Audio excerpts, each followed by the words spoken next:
ورحمة الله وبركاته. أهلا بكم يا حبايبي في قناة عروسة في المطبخ. النهاردة هنقدم لكم طريقة عمل البسلة والرز بالشعرية ولحمة بالبصل. يا رب الأكل يعجبكم النهاردة. هنبتدي أول حاجة بطريقة عمل اللحمة اللي بالبصل. معانا كمية من اللحمة 5 بصلات، 3 قوطة فلفل، حبهان وورق الوروة، ومعانا حلتين فيهم مية. حلة هسلق فيها وهحط فيها الورق الورة والحبهان والفلفل الأسود، والحلة التانية هنزل فيها اللحمة قبل ما احطها في حلة الشوربة بس تنزل اللون بتاعها. وطبعا المية ديت بردك بتغلي، هحطها بس تنزل اللون بتاعها دقيقة واحدة، وهشيلها من المية ديت على الحلة التانية اللي فيها الورق اللورا والحبهان والفلفل الاسود. تستوي كده خلاص. في الحلة التانية هنسيبها هنا تستوي، وقبل ما تستوي بشوية هنحط لها الملح بتاعها، ومش هنسويها قوي علشان لسه هي هتكمل سوا في الفرن مع البصل.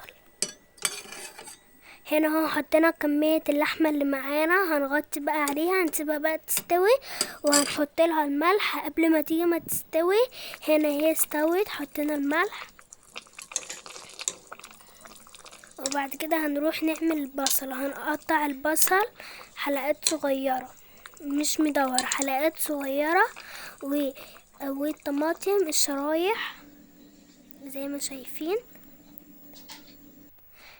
هننزل بمعلقتين سمنة في صينية، وهننزل عليها البصل يصفر، يعني بس لونه بس كده يصفر ويدبل معنا شوية. الكمية اللي معنا ديت هتقل، نقلبه شوية لحد لما يصفر، وبعد كده هننزل اللحمة عليه.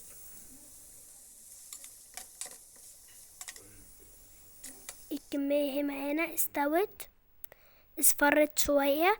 هنبتدي بقى ننزل اللحمة المسلوقة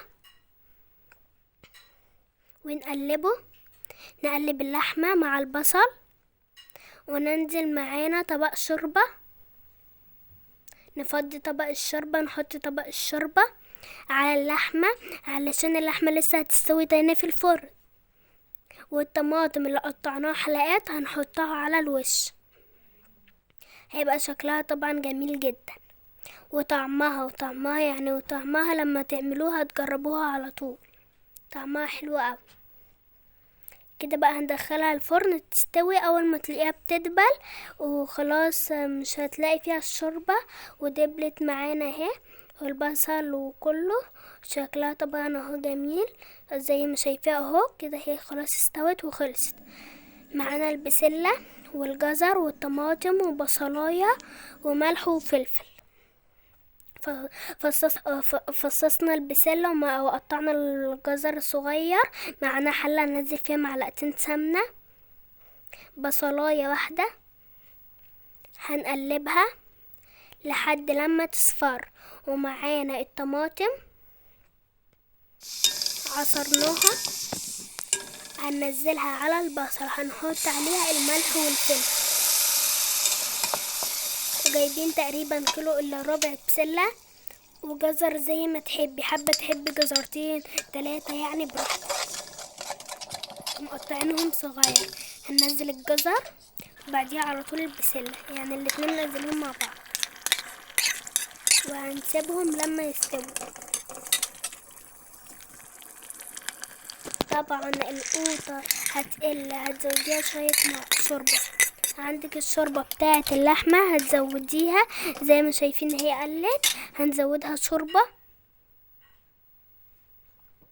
وكده خلاص ممكن تديها غلوة كمان لو هي لسه مستوتش، هنديها غلوة تاني، وكده تبقى خلاص البسلة جاهزة معانا.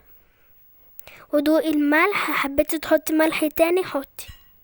كده هي البسلة خلاص جاهزة. هنبتدي بقى نعمل الرز. معنا الرز وشعرية وسمنة او زيت اللي تحبيه. نحط معلقتين سمنة ومعلقتين زيت عليهم، حابة تعملي بزيت بس براحتك، حابة تعملي بسمنة بس براحتك. وهننزل بالشعرية بعد كده هنبتدي نحمرها. حطينا الشعرية هنبتدي نحمرها، واول ما تحمر هننزل الرز بتاعنا، طبعا غسلينه ومصفيينه، هننزل كمية الرز والشعرية زي ما تحبي حطي، حابة تحطي كتير قليل براحتك.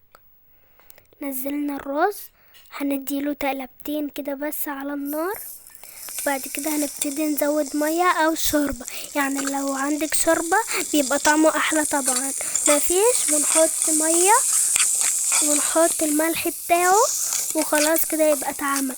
والمية هتبقى يعني اكتر منه بشوية، يعني بسنتي كده ولا حاجة. لو انت مش عارفة كمية الرز تعمليها قد المية، يعني مثلا حطيتي 5 كوبايات بالشعرية ورز، 5 كوبايات بالشعرية، 5 كوبايات رز بالشعرية، حطي 5 كوبايات مية.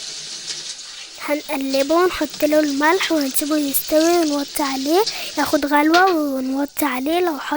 لو عندك شياطة تحطيها قلبيه تقليبة بعد كده، وخلاص كده هو استوى معانا.